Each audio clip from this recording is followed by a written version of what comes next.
La bulliciosa calle Corrientes, en el corazón de Buenos Aires, era un torbellino de gente, colectivos, y el inconfundible aroma a café y asado que flotaba en el aire.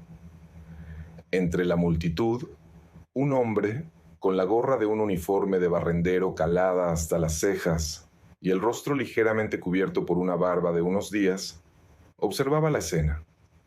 Su nombre era Martín, y el sudor que perlaba su frente no era solo por el calor porteño, sino por la tensión que sentía. Sus ojos, ocultos en la sombra de la gorra, estaban fijos en un punto específico de la acera. De repente, la tranquilidad aparente se rompió.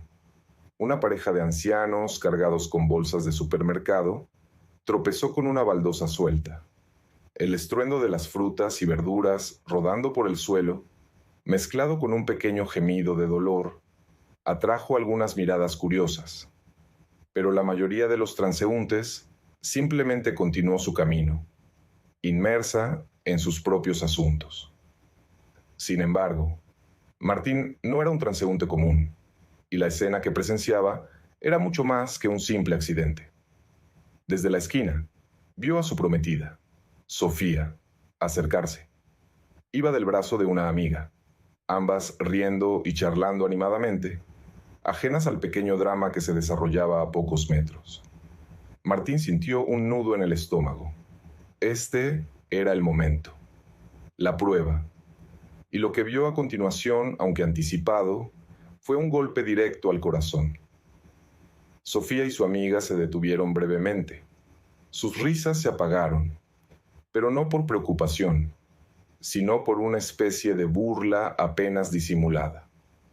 Martín la vio mirar a los ancianos caídos, a las manzanas y naranjas esparcidas por el suelo, con una expresión de puro desprecio.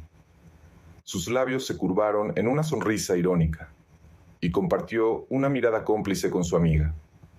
No hubo un atisbo de compasión en sus ojos, ni el menor deseo de ayudar. En lugar de eso, con un gesto de fastidio, Sofía dio un paso hacia adelante. Y entonces sucedió. Con una frialdad escalofriante, Sofía pisoteó deliberadamente una manzana que había rodado justo en su camino. El crujido de la fruta bajo su zapato fue un sonido sordo que resonó en el alma de Martín.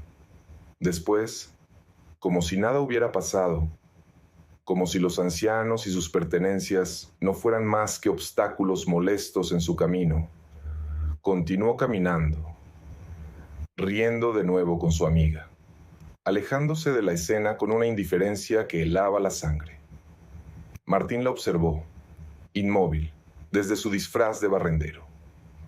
La punzada fue intensa, un dolor agudo que le atravesó el pecho, pero extrañamente también sintió una calma repentina. La verdad, por dolorosa que fuera, finalmente se había revelado. No había lugar para la duda, para la justificación. La mujer con la que planeaba pasar el resto de su vida acababa de mostrarle su verdadera cara. Mientras Sofía se perdía entre la multitud, Martín se movió, no hacia ella, sino hacia los ancianos, que con dificultad intentaban recoger sus compras. Se agachó, dejando a un lado la escoba y la pala, y comenzó a recoger las verduras y frutas esparcidas, pidiéndoles disculpas por el incidente y ayudándolos a ponerse de pie. Los ojos de los ancianos, al principio llenos de vergüenza y dolor, se iluminaron con gratitud. Le agradecieron sinceramente. Sus palabras de aprecio, sonando como un bálsamo para la herida que Sofía había abierto en su corazón. Martín se enderezó, sus ojos fijos en la dirección por la que Sofía se había ido. Una frase y un pensamiento se formó en su mente. A veces, el disfraz es para ver quién es el verdadero monstruo. Con una determinación fría que no había sentido en mucho tiempo, Martín sacó su teléfono celular. La pantalla brilló brevemente, y con un toque envió un mensaje. Las palabras eran concisas, directas. Plan B activado. Antes de continuar, suscríbete al canal y dinos desde dónde nos estás viendo en los comentarios. Mi mundo, el verdadero mundo para mí, siempre había sido el barrio de Flores, en Buenos Aires. No era el lugar de las grandes avenidas o los rascacielos, sino un rincón lleno de vida propia, de calles arboladas, donde la sombra de los plátanos bailaba con cada brisa. Aquí, los cafés de barrio no eran solo lugares para tomar una merienda, sino puntos de encuentro donde las historias se entrelazaban con el aroma a café recién hecho y medialunas. Los domingos, la plaza se transformaba en un escenario improvisado para milongas, donde el tango cobraba vida bajo el cielo abierto, uniendo a vecinos en un abrazo compartido. Yo era un tipo de barrio, de esos que crecen con el olor a pan fresco y la charla constante de los comerciantes. Mis padres, con el esfuerzo y la dedicación que solo los inmigrantes conocen, habían levantado una pequeña panadería que había sido el corazón de nuestra familia por generaciones. Desde que tengo memoria, mis mañanas empezaban mucho antes del amanecer, ayudando con las entregas, aprendiendo los secretos de la masa y la administración. Para mí, el valor de una persona no se medía por lo que tenía, sino por su honestidad, su ética de trabajo y, sobre todo, por el amor y el respeto que le tenía a su familia. Mi rutina era sencilla y reconfortante. Levantarme temprano para el ajetreo de la panadería, charlar con los vecinos que pasaban a buscar el pan del día, escuchar sus anécdotas y compartir las mías. Por las tardes, si el trabajo lo permitía, me escapaba a jugar al fútbol con los amigos en el potrero, donde las disputas eran efímeras y la camaradería eterna. La comunidad era mi ancla, el lugar donde todos se conocían, donde una mano siempre estaba dispuesta para el que la necesitara. En casa, la mesa siempre estaba puesta para la cena familiar, un ritual sagrado donde las risas y las preocupaciones se compartían por igual. Mis abuelos, con su sabiduría ancestral, me habían inculcado desde pequeño el valor de la palabra, la importancia del respeto y la dignidad humana. Fue en este contexto, en este mundo, forjado en valores tan arraigados, donde Sofía apareció hace unos 3 años. Ella venía de un barrio vecino, Recoleta, un lugar un poco más chic, con otra energía, otras prioridades. Al principio, me sentí atraído por su vitalidad, su ambición, una especie de chispa que contrastaba con la tranquilidad de mi vida. Parecía encajar, o al menos eso creí. Se esforzaba por adaptarse a mi mundo, venía a la panadería, charlaba con mis padres, y al principio todo parecía armonioso. Pero con el tiempo, empezaron a aparecer las pequeñas grietas, los sutiles signos de tensión. Recuerdo cómo, a veces, se quejaba del olor a masa que se impregnaba en mi ropa después de un día en la panadería, o cómo hacía comentarios sobre lo simple que era la vida en Flores. Al principio lo tomaba como bromas, como parte de su forma de ser, un poco más sofisticada.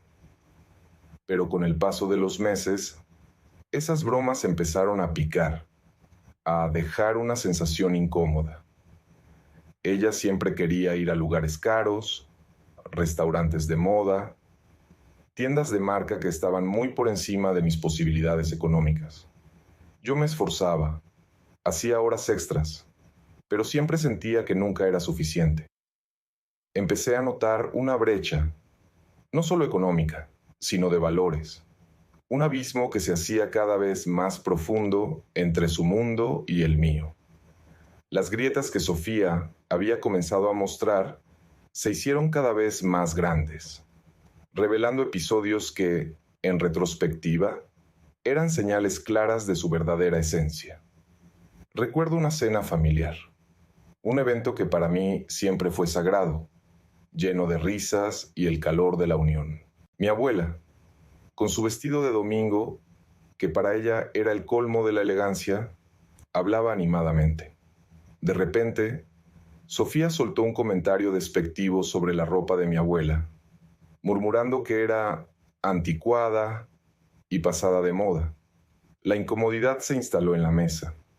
Yo sentí la vergüenza quemarme la cara, pero Sofía, al percibir mi molestia, lo minimizó con una sonrisa forzada, diciendo que era solo un chiste.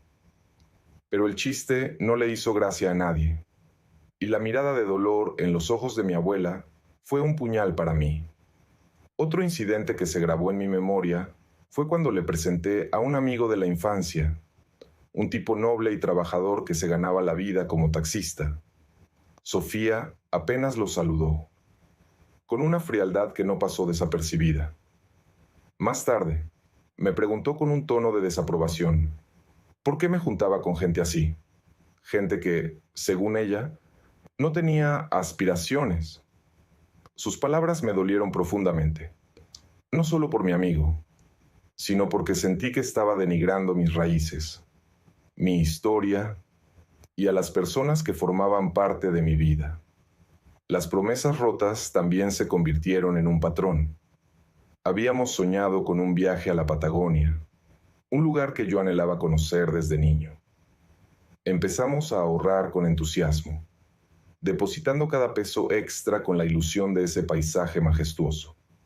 Sin embargo, un día, Sofía llegó con un bolso de marca, uno de esos artículos de lujo que costaban una fortuna.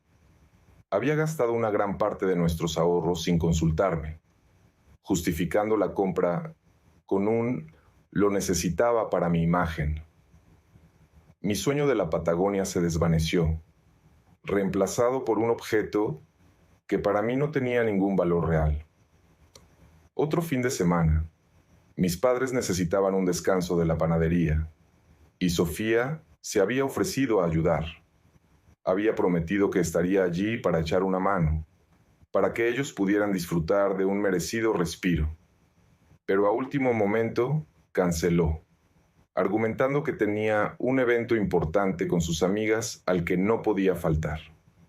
Mis padres, aunque decepcionados, lo entendieron, pero yo sentí la punzada de su falta de compromiso, de su priorización constante de sus propios deseos sobre las necesidades de los demás.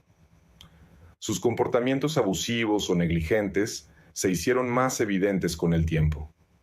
Recuerdo el día en que una máquina crucial en la panadería se averió. Fue un golpe duro, un problema grande que amenazaba con paralizar nuestro negocio. Yo estaba desesperado, buscando soluciones, pero Sofía no mostró el menor atisbo de apoyo o preocupación por el bienestar de mis padres o el mío.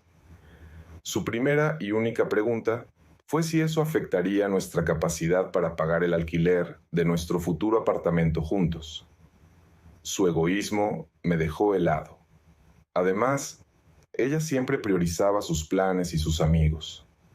Si yo tenía un compromiso importante, algo relacionado con la panadería o con mi familia, ella se enojaba si no la acompañaba a sus eventos sociales, a menudo demandando mi presencia sin considerar mis responsabilidades. Era una constante lucha por encontrar un equilibrio que ella nunca estuvo dispuesta a ceder. En ese momento, mientras recogía las pertenencias de los ancianos en la calle, me di cuenta de que el incidente del barrendero no era un hecho aislado. Era la culminación de un patrón de comportamiento, una serie de acciones que se habían ido haciendo más evidentes con el tiempo.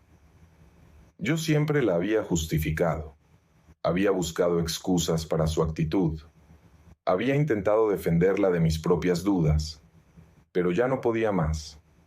El disfraz de barrendero no solo me había permitido verla a ella, sino que me había obligado a ver la verdad sobre nosotros, sobre el abismo que nos separaba y sobre la persona con la que, al parecer, estaba a punto de equivocarme para siempre. La situación se había vuelto insostenible. Las grietas que habían comenzado a aparecer en nuestra relación se habían convertido en abismos infranqueables. El punto de quiebre final, la gota que colmó el vaso, llegó cuando descubrí que Sofía había estado mintiendo descaradamente sobre sus ingresos. Me había hecho creer que ganaba mucho menos de lo que realmente percibía, una estrategia cruelmente calculada para que yo asumiera la mayor parte de los gastos de nuestra inminente boda y, lo que era más grave, de nuestro futuro apartamento. Habíamos acordado comprar un apartamento juntos, un paso importante que, para mí, simbolizaba el inicio de una vida en común. Sofía me había convencido de que sus padres solo podían aportar una pequeña parte del monto total y que el resto, la gran mayoría, tendría que salir de mi bolsillo. Con la inocencia y la confianza que le tenía, me había entregado por completo a esa meta. Trabajé horas extras en la panadería, doblé turnos hasta el agotamiento y, con el corazón en la mano, pedí un préstamo bancario, comprometiendo mi futuro financiero. Todo por construir ese hogar que soñábamos. Pero la verdad, como siempre, encontró su camino para salir a la luz, y lo hizo de la manera más dolorosa. Un día, por casualidad, escuché una conversación telefónica de Sofía. Estaba hablando con su madre, y sus palabras, cargadas de jactancia y desprecio, helaron mi sangre. Se vanagloriaba de cómo yo estaba pagando casi todo el apartamento, de cómo había sido tan fácil manipularme. La frase que se clavó en mi alma como una estaca fue: «Es un tonto por creerme todo». En ese instante, mi mundo se desmoronó. La imagen que tenía de la mujer con la que planeaba casarme se hizo pedazos. Con el corazón destrozado, pero con una última chispa de esperanza, decidí enfrentarme a Sofía. Quería darle una última oportunidad, una salida para que confesara, para que se retractara, para que demostrara que aún quedaba algo de la persona de la que me había enamorado. Le pregunté directamente sobre el dinero, sobre las discrepancias en sus ingresos, sobre el apartamento. Le di una ventana, una puerta abierta para que la verdad saliera de sus propios labios. Pero Sofía, con una frialdad que aún me estremece, solo se rió. Me llamó paranoico.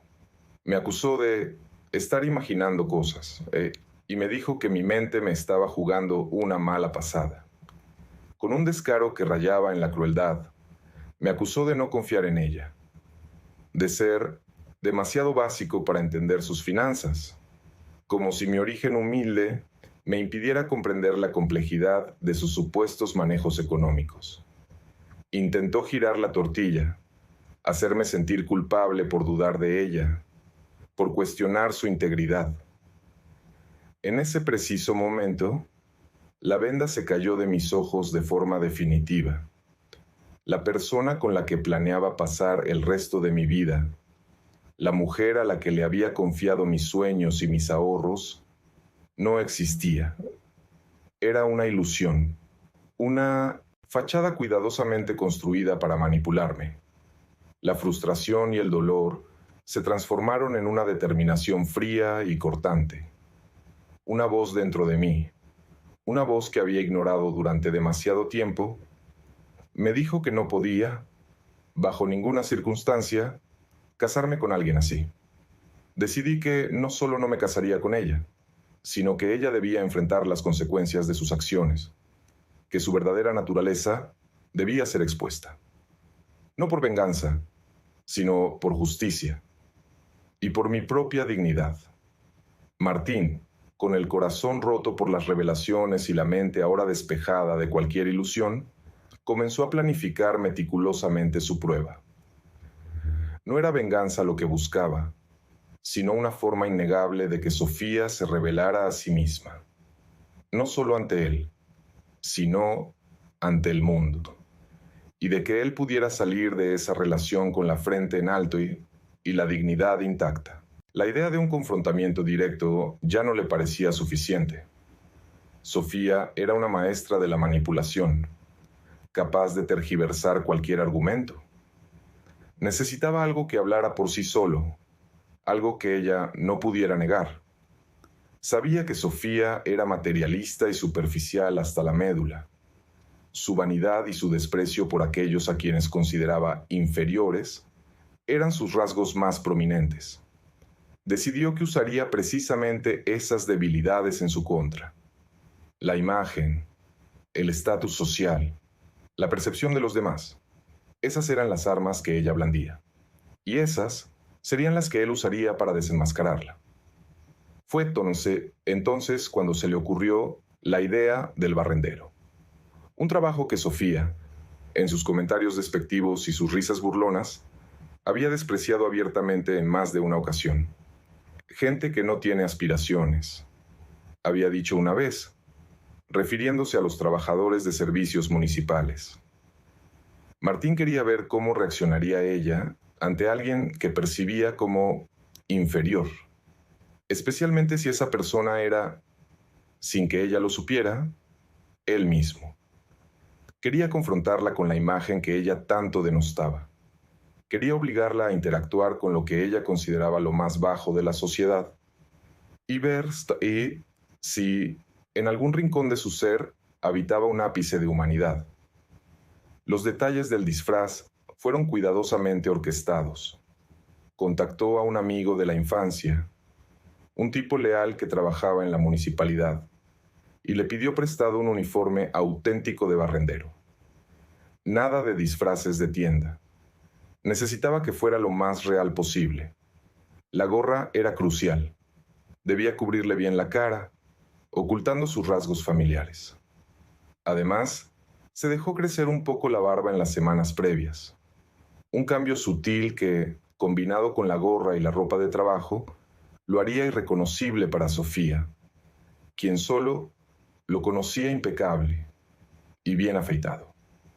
Practicó la forma de caminar, de inclinar la cabeza, de hablar con un acento ligeramente diferente, adoptando una postura más encorvada, como si el peso de la vida cotidiana recayera sobre sus hombros.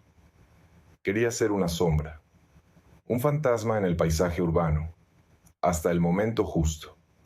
Su plan, como una compleja coreografía, incluía varios elementos adicionales. Coordinó con otro amigo, un cineasta aficionado con un equipo de buena calidad, para que lo filmara discretamente. La cámara estaría oculta en un café cercano, enfocada en la calle, capturando cada detalle del encuentro sin ser detectada. La evidencia visual sería irrefutable. También preparó una situación donde Sofía se vería obligada a interactuar con él, o, al menos, a ser testigo de su presencia en un contexto que ella despreciaría. La mala suerte de los ancianos que tropezarían y derramarían sus compras no sería un evento aleatorio, sino una parte esencial de su estrategia. Se aseguró de que el incidente fuera accidental en apariencia, pero estratégicamente ubicado en el tiempo y el espacio para que Sofía tuviera la oportunidad de reaccionar, de mostrar su verdadero yo sin filtros. La tensión crecía en Martín a medida que se acercaba el día elegido. Había seleccionado un momento y un lugar con precisión quirúrgica. Una calle concurrida cerca de la oficina de Sofía, donde ella solía pasar a esa hora, camino a su almuerzo o a alguna cita. Un lugar donde la gente observaría, donde la exposición pública sería máxima. Cada ensayo mental, cada detalle revisado, aumentaba su ansiedad, pero también su determinación. Sabía que lo que estaba a punto de hacer cambiaría su vida para siempre. No había vuelta atrás. Estaba dispuesto a sacrificar su propia comodidad y a exponerse a la humillación, si eso significaba finalmente ver la verdad y liberarse de la farsa. Era el último acto de un drama personal, y Martín estaba listo para bajar el telón de una vez por todas. El día señalado llegó, cargado de una mezcla de nerviosismo y una extraña calma. Martín se colocó el uniforme de barrendero, sintiendo el peso de la tela áspera y el anonimato que le confería. La gorra, estratégicamente calada, ocultaba su mirada, pero no la determinación que ardía en sus ojos. Ubicado en el punto exacto que había planeado, cerca de la oficina de Sofía, observó el ir y venir de la gente, esperando el momento preciso. Su amigo, con la cámara discretamente oculta, ya estaba en posición en el café de enfrente, listo para documentar cada detalle. El escenario estaba montado. Y entonces, como si fuera una escena ensayada por el destino, apareció la pareja de ancianos. Con sus pasos lentos y la fragilidad de sus años, tropezaron precisamente en el lugar previsto, derramando el contenido de su bolsa de compras sobre la acera. Las frutas y verduras rodaron por el suelo, y los ancianos, con un gemido de sorpresa y dolor, lucharon por recuperar el equilibrio. Fue en ese instante de caos y vulnerabilidad que la figura de Sofía emergió en la calle. Llegó con su amiga, riendo a carcajadas, inmersa en su propio mundo de conversaciones triviales y despreocupación. Su risa, antes una melodía para Martín, ahora sonaba hueca y cruel. Al ver la escena de los ancianos en el suelo, su expresión no mostró preocupación ni empatía. En cambio, una mueca de desdén cruzó su rostro. Martín, oculto bajo el disfraz de barrendero, observó cada detalle, cada microexpresión, con una frialdad clínica. No había titubeo en su mirada, solo una confirmación de lo que ya sospechaba. Ella no solo ignoró a los ancianos, sino que su desprecio fue aún más allá. Una de las manzanas rodó hasta sus pies. En lugar de detenerse a ayudar, o, al menos, evitarla, Sofía la pisó con la punta de su zapato caro, aplastándola contra el asfalto. Luego, con un brillo malicioso en los ojos, se giró hacia su amiga y soltó un comentario despectivo sobre la gente torpe que no sabe caminar. Su risa resonó en el aire, una burla cruel e insensible que perforó el corazón de Martín. En ese momento, cualquier vestigio de amor o apego que le quedara se evaporó por completo. La mujer que tenía enfrente era una extraña, una impostora del afecto. Con una calma que sorprendió incluso a sí mismo, Martín se acercó a los ancianos. Su voz, un poco más grave de lo habitual por el esfuerzo de mantener el disfraz, les ofreció ayuda. Con movimientos cuidadosos, les ayudó a levantarse y a recoger sus compras esparcidas, pidiéndoles disculpas por el incidente, como si él fuera el responsable de la indiferencia del mundo. Los ancianos, visiblemente conmovidos, le agradecieron con genuina sinceridad, mientras Sofía y su amiga se alejaban, sus risas desvaneciéndose en la distancia, ajenas a la pequeña escena de humanidad que acababa de desarrollarse. Pero el espectáculo no había terminado. Mientras Sofía se alejaba, Martín sintió que el momento había llegado. Con un gesto deliberado, se quitó la gorra, revelando su rostro. Al mismo tiempo, su amigo, el camarógrafo, emergió del café. La cámara, ya no tan discreta, enfocada en Sofía y la escena. Martín tomó unas cuantas respiraciones profundas y dio unos pasos rápidos para alcanzar a Sofía. Sofía, al sentir una presencia detrás de ella, se giró, su sonrisa aún en los labios. Su expresión cambió drásticamente al ver a Martín. Primero fue sorpresa, luego una mezcla de incredulidad y enojo. Sus ojos se abrieron, escudriñando su uniforme, su cara. ¿Qué haces vestido así, Martín? ¿Me estás avergonzando?, espetó, su voz cargada de indignación, como si la mera presencia de Martín en ese atuendo fuera una afrenta personal. No había una pizca de preocupación por él, solo por su propia imagen. Martín, sin pronunciar palabra, hizo una señal a su amigo. El camarógrafo se acercó, mostrando a Sofía el video en el celular. En la pantalla, nítida y brutal, se veía la secuencia completa. Los ancianos cayendo, Sofía pisando la manzana, su risa y su comentario despectivo. Las imágenes hablaban más alto que cualquier palabra. El rostro de Sofía palideció. Su boca se abrió y se cerró, intentando formar una justificación.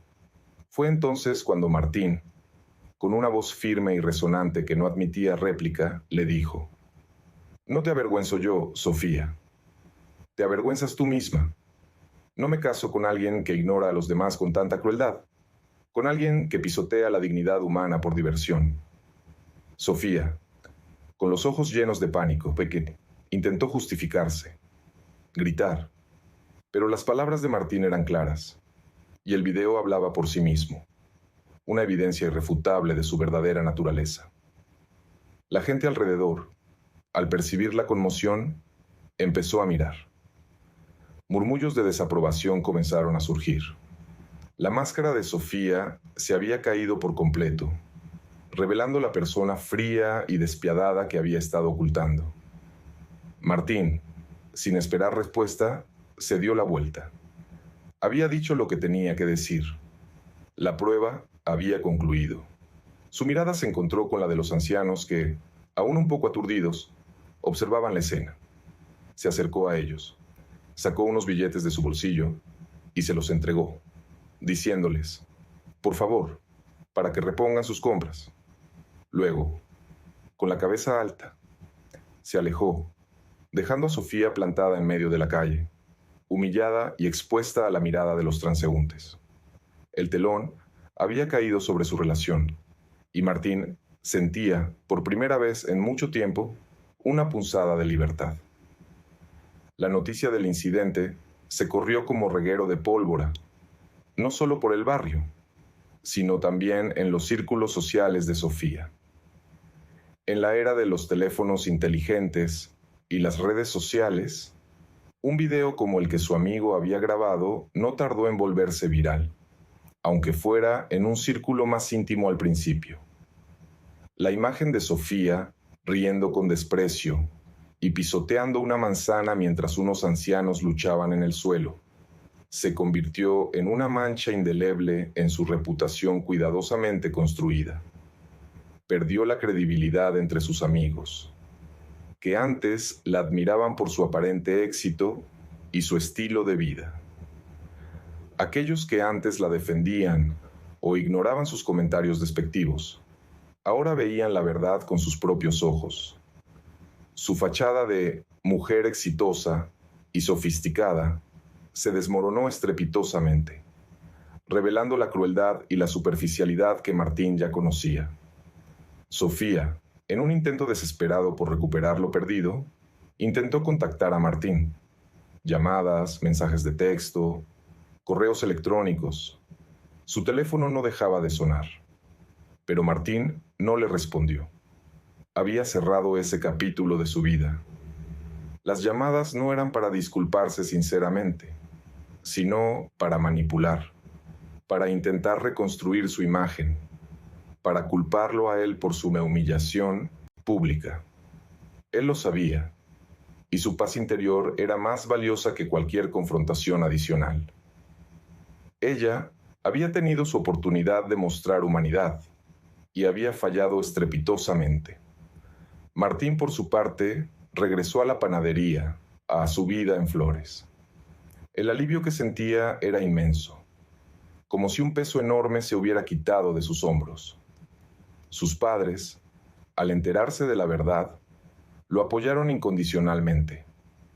No hubo reproches, solo un abrazo silencioso de su padre y una mirada de orgullo de su madre.